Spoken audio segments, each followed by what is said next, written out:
A few words of thanks. I'd like to thank the festival, the Writing on the Wall Festival, that's based in Liverpool. It runs every May. There's a new one coming up quite soon. They do an event each year called Pulp Idol. And on this event there's a panel of editors and agents and writers, new writers, present their stuff and it gets commented on by this panel. And it's like an X Factor type format. Anyway, a couple of years ago, Debbie was one of the people whose work got put forward for this panel. And her piece, which is taken from the book, was selected as one of the winners. And on the panel was one of my colleagues, Luke Brown, senior editor at Tyndall Street Press, and he was very keen on it and recommended it. And I'm pleased to say that Debbie was encouraged to send her full manuscript on to ourselves, Tyndall Street Press, and we were able to take it forward and publish it. So thanks to Writing on the Wall for starting the ball rolling, and obviously to Debbie for doing that piece in the first place.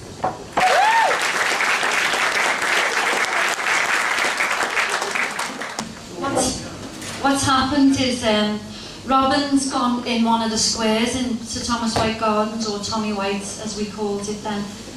She's gone into one of the squares and she's noticed on the washing line that there's three-star jumpers flapping around on the line, and she wonders who they belong to. And in this chapter, they actually belong to three lads, three brothers. One of the brothers is called Bernie, because he likes fire. And one of the brothers is called Jed, and one of the brothers is called Johnny. Johnny's the youngest. No, it bears no resemblance to you, Johnny, though. So this is Robin meeting the three lads. It's 1974. We've got the 3-day week. We've got no lecky. The bin men are on strike. So just to put it into context for you, here's what's happening. Chapter 11. I'm sitting on the step. There are noises in our square, shouting. I look over the lantern and see 9 stars. I've seen them before somewhere. I think of me bike and the new square with no wind. That's it, the washing line, last house on the right. 3 boys with mops of wild curly hair shout, "Rubbish! Rubbish taken, any rubbish!" They push an old silver cross pram that has bags of rubbish inside. The smallest boy is pulling a toddler along by a dirty rope attached to a go-kart. I run downstairs to take a closer look. The toddler has an old bicycle wheel between his hands, which he uses as a pretend steering wheel. 2 lines of bright green snot hang from his nose, propped up by his thick upper lip. The tip of his tongue curls up to take a lick. "Rubbish! Rubbish, any rubbish taken?" Mrs. Kinsella, who has a front yard, comes out carrying 2 bags. "Here you go, lads." She swings the bags onto the pram, hands a coin to the tallest kid. "Here's a penny for your trouble, Bernie, lad." She walks over to the toddler in the go-kart and lifts the hem of her pinny to his nose. She pulls the green number 11 away. "There, that's better, Johnny." She walks away, the hem of her pinny is pressed into a pinch. Bernie drops the coin inside a black sock and tucks it back in his trouser pocket. Behind a cloud of smoke, Mr. Sanderson wheezes over the 3rd lantern. "Hold on there, lads, get a minute." The boys shuffle the bags around on the pram to make more room. Dad, from her step, Mrs. Kinsella pulls her face. "You'll get nothing off that tight sod. Sanderson wouldn't part with daylight." Bernie passes me as he races up the stairs to give Mr. Sanderson a hand. They load 3 more bags onto the pram and Bernie says to the oldest lad, "Come on, Jed, we're done." Mrs. Kinsella watches Mr. Sanderson walk away without giving the boys a coin. She calls over to him. "All right, Billy, lad, give the kids a penny for the trouble." "Look, love," he says, "if I had a penny, I'd give it." He turns to the brothers. "The lads know I'll see them all right when I get me dole." She puts her hand in her pinny pocket. "I've a penny to lend you." He shakes his head. "I don't lend trouble." Before she closes the door, she whispers across to Bernie, "Told ya, he wouldn't part with his own shite."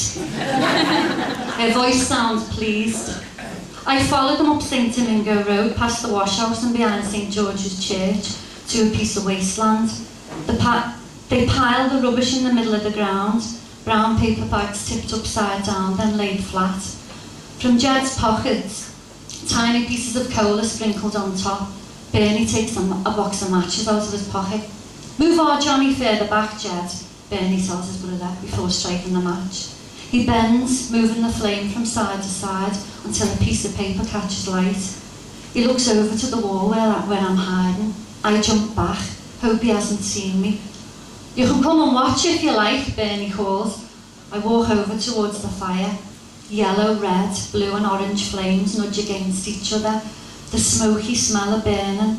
The wind carries it away and then changes its mind and blows it back again against my cheek like a kiss. Heat burns through my trousers and warms my bones. Johnny's hands reach out to me, squishy fingers riddle for my attention. Bernie laughs. "He wants you to pick him up." I hold him in my arms, not too close to the fire, and he points, his face lit up, leaning forward like all of us wanting to touch it. He laughs and tries to, he's heavy like a bag of wet washing. He's got a thumb inside his mouth, fingernails no bigger than a tear, and his everywhere eyes are green, and he takes in everything. He stinks to high heaven. Bernie notices my face change. He holds out his hand. "Pass him."